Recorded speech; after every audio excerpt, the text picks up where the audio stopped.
Mesdames et messieurs, bonsoir. Un plaisir de vous retrouver ce mardi 6 mai 2025. Nous vous présentons toutes nos excuses du fait de n'avoir pas pu vous proposer la première partie de votre émission 120 minutes Actu Soir. C'était pour des raisons techniques, mais progressivement, nous retrouvons donc le confort de diffusion. Et sans plus tarder, nous avons accusé quelques minutes de retard dans l'invité du soir. Antoine Andoukonou est déjà dans ce studio. On y va donc pour cette rubrique.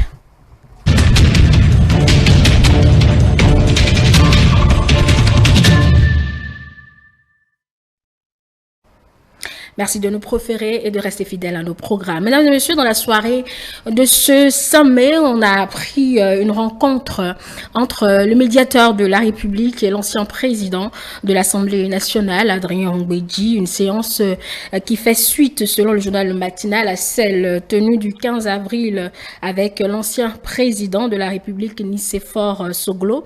Il s'agirait, selon le journal, d'une mission de rencontre des grandes figures politiques du pays afin d'explorer avec ces personnalités les mécanismes de décrispation du climat sociopolitique à quelques heures ou à quelques mois des prochaines élections, ce qui suscite certaines interrogations auxquelles Antoine Adoukonou a bien voulu répondre ce soir. Bonsoir à vous, Antoine Adoukonou. Bonsoir. Merci d'être présent pour cette rubrique de tous les mardis. Alors, d'entrée, pour planter le décor, je veux bien vous demander si vous, Antoine Adoukonou, en tant qu'acteur politique, vous comprenez déjà cette démarche du médiateur de la République, quand bien même rien n'a fuité des échanges avec l'ancien président de l'Assemblée nationale, Adrien Ongbeji. Oui, je comprends un peu parce que le contexte politique, sociopolitique s'y prête. Je pense que c'est en analysant effectivement ce contexte que le journal Le Matinal essaye de dire que c'est en vue d'une décrispation de la situation sociopolitique. Je le pense également parce que les personnalités qui sont concernées par cette visite sont des personnalités politiques et pas des moindres.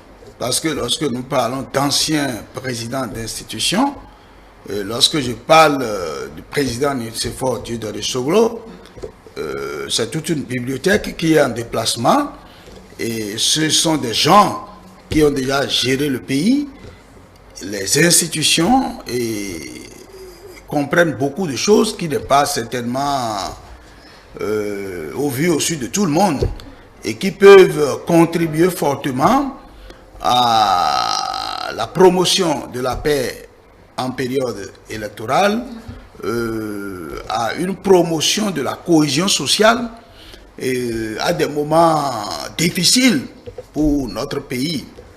Vous savez, nous sommes en train de faire les grands pas vers les élections générales de 2026 et malgré cela, et malheureusement, les contestations, surtout de la part, surtout provenant des acteurs politiques de l'opposition, ne cessent d'apparaître, surtout en ce qui concerne le cadre juridique légal pour les élections. Je voudrais nommer le code électoral. Il y a des revendications qui vont dans le sens de la rélecture de ce code et je pense que c'est toute chose qui certainement a poussé le médiateur de la République en tant qu'institution chargée, entre autres, de promouvoir la cohésion sociale, de prévenir la paix en ces périodes difficiles. Je suis votre logique. Pourquoi ces deux personnalités? Quel intérêt, Antoine Adoukonou? Bon, il n'est pas à la fin de son périple pour qu'on dise que c'est ces deux personnalités. Mais c'est ce qu'on voit pour le moment et je pense que ça va se poursuivre certainement. Mais quand on prend ces deux personnalités déjà, ce sont actuellement de grandes figures de la contestation.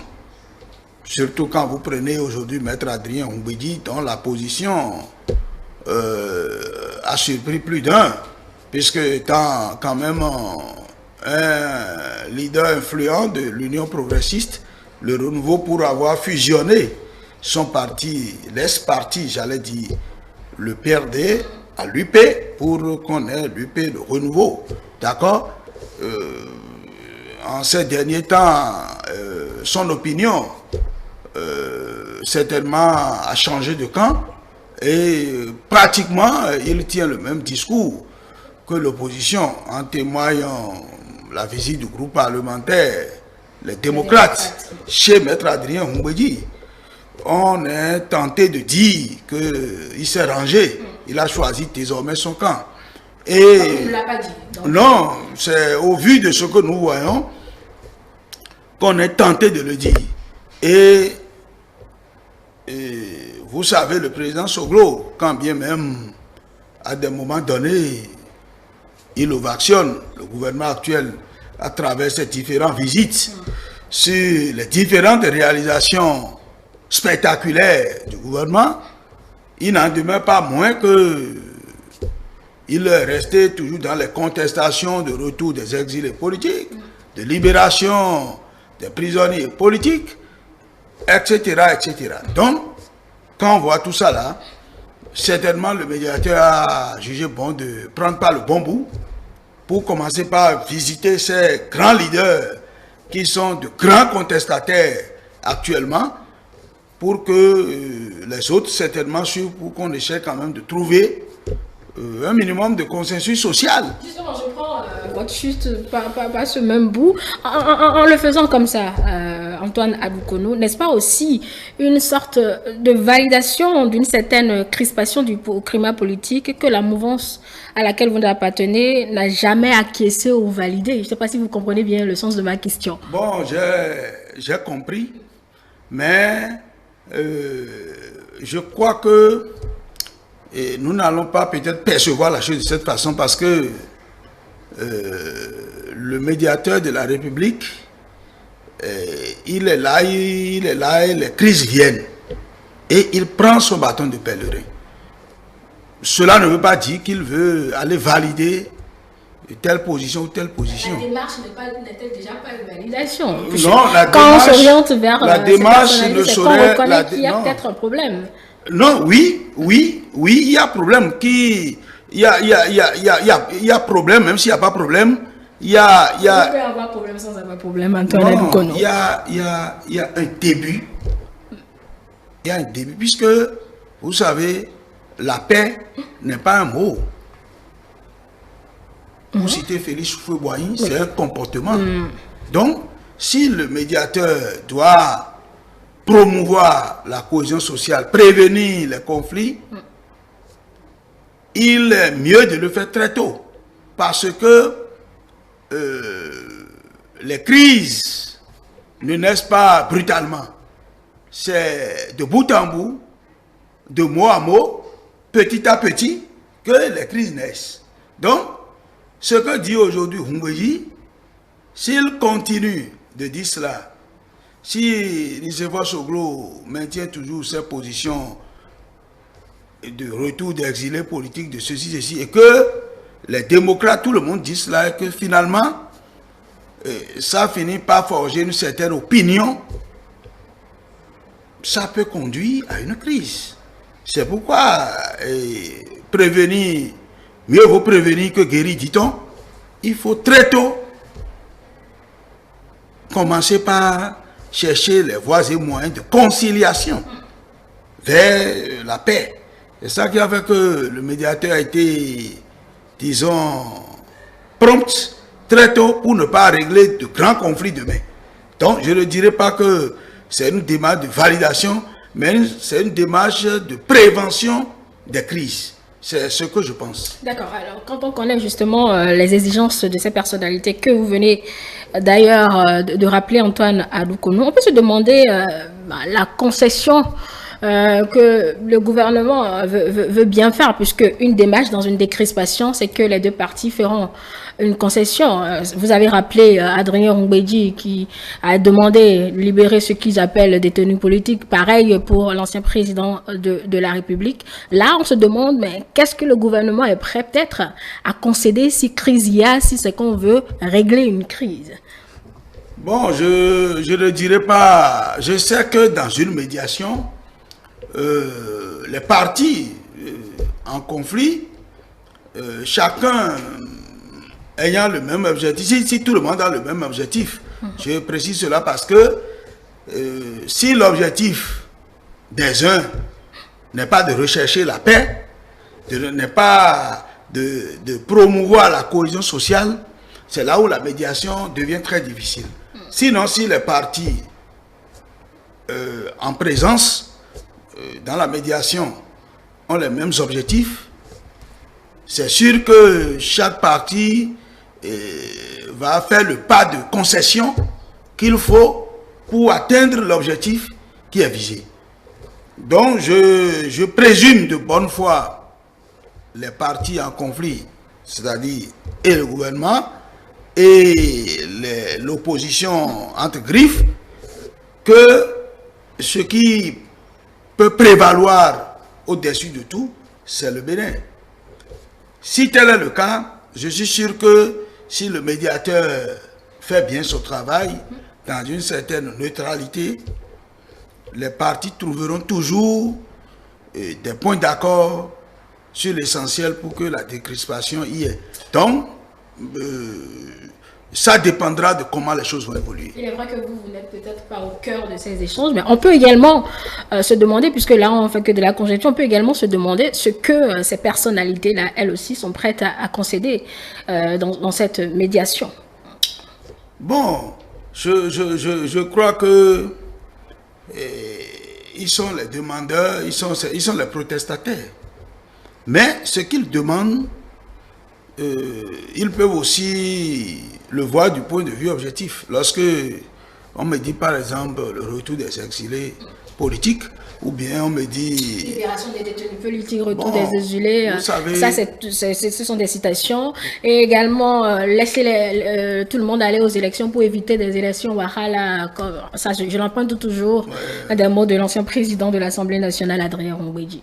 Bon, je commence par peut-être votre dernière préoccupation.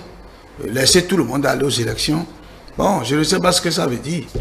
Laisser tout le monde aller aux élections, bon, ou bien c'est faire les élections sans les règles.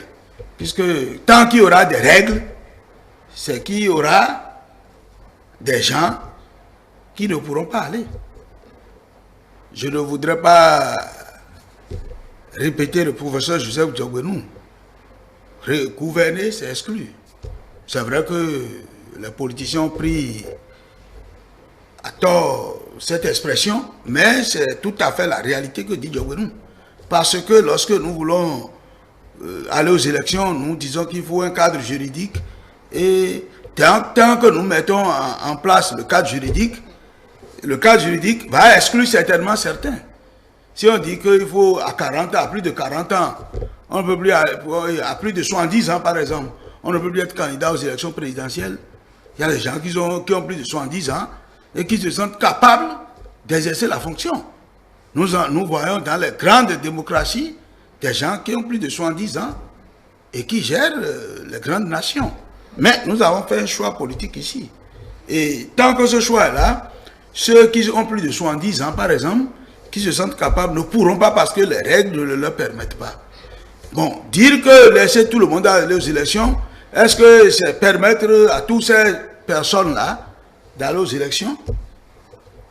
C'est-à-dire que la question là, moi je pense que c'est beaucoup plus en termes de communication politique que ça a ses effets. Je ne vois pas le réalisme quand on dit laisser tout le monde aller aux élections. Puisque si on enlève les 20% par circonscription, il va rester les 10%. Et quand on avait fait les 10% là, c'était 3 partis politiques qui étaient arrivés à se faire représenter à l'Assemblée nationale. Et les autres ont été certainement bloqués par les 10%. Ça veut dire que sans les 20%, les 10% qu'on avait fait là, on avait laissé tout le monde aller aux élections, c'est ça. Maintenant, même si on enlève les 10%, et on revient à la situation d'alors. Faites un tableau synoptique des différentes mandatures de l'Assemblée nationale de 90 à aujourd'hui. Vous verrez que malgré qu'il n'y avait pas 10%, malgré qu'il n'y avait pas les 20%, c'est à peine 2 ou 3 partis politiques qui sont bien représentés au Parlement, à part d'autres qui sont obligés de se réunir à chaque élection dans de grands ensembles comment on appelle là, où se fait un grand groupe, et après les élections, ils se disloquent. Ça veut dire quoi? On avait, s'il n'y avait pas 10%, il n'y avait pas 20%, on avait 278 partis politiques, mais c'est à peine quelques partis politiques qui arrivent à tirer leur épingle du jeu. Bon, d'accord. Cette lecture, vous l'avez déjà faite sur ça veut dire que la question d'exclure, de laisser tout le monde là, oui. On n'a qu'à nous dire ce qu'on peut faire pour laisser tout le monde. Ça là, je voudrais plus de précision. On parle des prisonniers politiques, par exemple. Le débat, il est délicat parce que qu'est-ce que nous appelons détenus politiques? Puisque d'une manière ou d'une autre, ceux qui ont été condamnés, la justice a trouvé des charges qui n'ont rien à voir avec leur opinion politique, leur position politique pour les condamner. C'est dans l'appréciation collective que nous disons qu'ils sont des prisonniers politiques. Mais du point de vue... Pas collectif, il y a une partie qui ne conçoit pas cela. Le chef de l'État était clair. Je suis quand il dit collectif, c'est pour dire que, bon, puisque ceux qui disent aujourd'hui parlent d'exilés, de détenus politiques, ne parlent pas sur des fondements de droit. Ensemble, si je dois vous résumer, c'est que ces demandes n'ont pas forcément de fondements sur lesquels... Ce que moi je pense, bon, peut-être, vous voyez, le chef de l'État, par exemple, a le droit de gracier. D'accord. Dans la démarche là, on peut arriver à convaincre le chef de l'État, par exemple, de gracier certains. Nous avons la loi sur la suspension des peines. Et depuis, je me demande même pourquoi Ricky Amadougou, Joël Aïvor ne sont pas dans ce processus de demande de suspension. Bon, il y a des conditions. Les deux ne sont pas forcément éligibles à cette suspension. Comment ils ne sont pas éligibles? Pas les deux, pas les deux. Bon, dans tous les cas, est-ce qu'ils ont fait la demande pour qu'on constate leur inéligibilité? La question, elle est là. Si certainement, c'est sorti de la prison là, qui est la grande préoccupation. Alors ça se lance une médiation plus ou moins complexe. Dernière question, que peut-on alors en espérer, Antoine Daloukono? Bon, ce qu'on peut en espérer, c'est qu'une médiation n'a pour but que d'apporter des solutions de paix, d'accord, et de cohésion sociale. Donc, moi je vais d'abord remercier le médiateur de la République et inviter les partis en présence dans cette médiation à privilégier le dialogue, à penser au Bénin, puisque les conflits, en réalité, le peuple n'en est pour rien. C'est face aux intérêts des différents acteurs politiques que le peuple souvent est sacrifié. Et le peuple même doit prendre conscience aussi cela, parce que, comme le dit cet Ivoirien-là, c'est lorsque les acteurs politiques ne s'entendent pas qu'on appelle le peuple. Mais s'ils s'entendent sur leurs intérêts, le peuple n'est pas invité. Donc, c'est tout ça là qu'il faut voir pour que, quelle que soit l'issue des élections, le Bénin ne va pas s'arrêter et qu'on préserve l'essentiel pour moi, qui est la paix. Et je pense que si effectivement Maître Adrien Ngouédi, tel qu'il le dit, que sa religion, c'est pour la paix, qu'il profite de cette occasion pour mieux changer avec le médiateur de la République, qui a même de faire le point au chef de l'État, de lui faire des propositions. Donc, si tout se fait de façon sérieuse, c'est sûr qu'on aura des résultats probants pour la décrispation de la situation sociopolitique.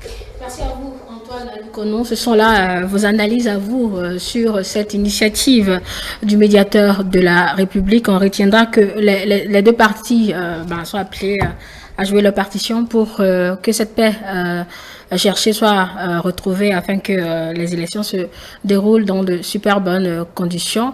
Merci de nous avoir suivis. Merci Antoine Alukono. On vous retrouve mardi prochain. Mesdames et messieurs, je retrouve dans quelques instants mes invités pour le débat du soir que vous pouvez suivre en direct sur nos plateformes numériques. À tout de suite.